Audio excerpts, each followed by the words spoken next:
2โอ้ฝนก็ตกหินก็เจ็บ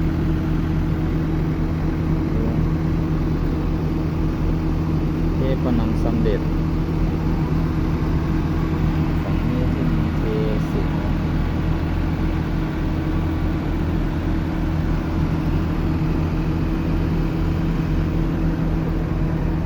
รถคุณมารออยู่หลายคันจะพาท่านผู้ชมขึ้นไปดูข้างบนอันเนี้ยก่อนจะขึ้นไปดูก็คือตรงนั้นเราจะขึ้นไปตามบันไดขึ้นยากขึ้นดูมาจากข้างล่างฝนก็ครึ้มเราจะขึ้นได้ยังไงดูวิธีขึ้น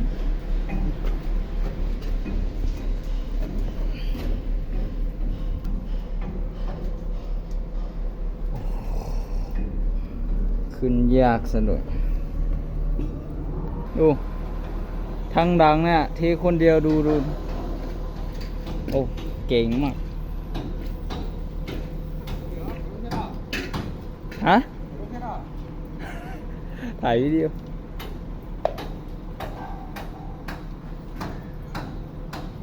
โอ้ที่ยากอย่างนี้ถือคนเดียว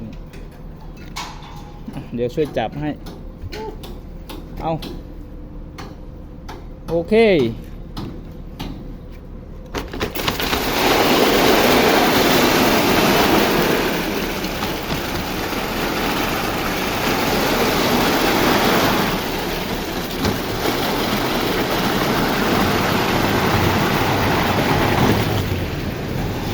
โอ้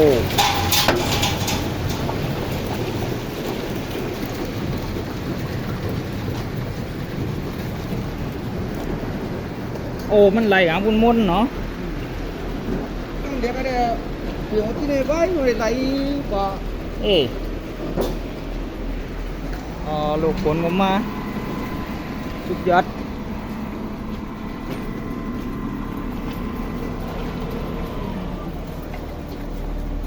เยี่ยดู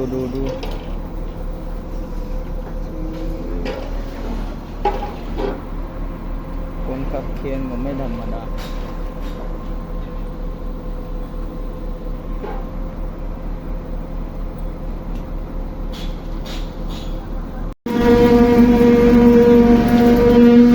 โชคฝนตก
มันมาได้แล้วมันจะลงไปมันจะลงไปในบ่อนั่นน่ะ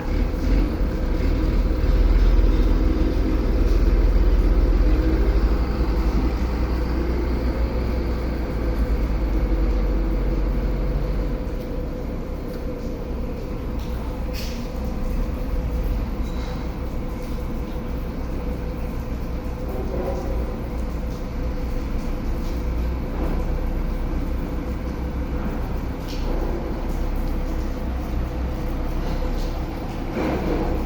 เค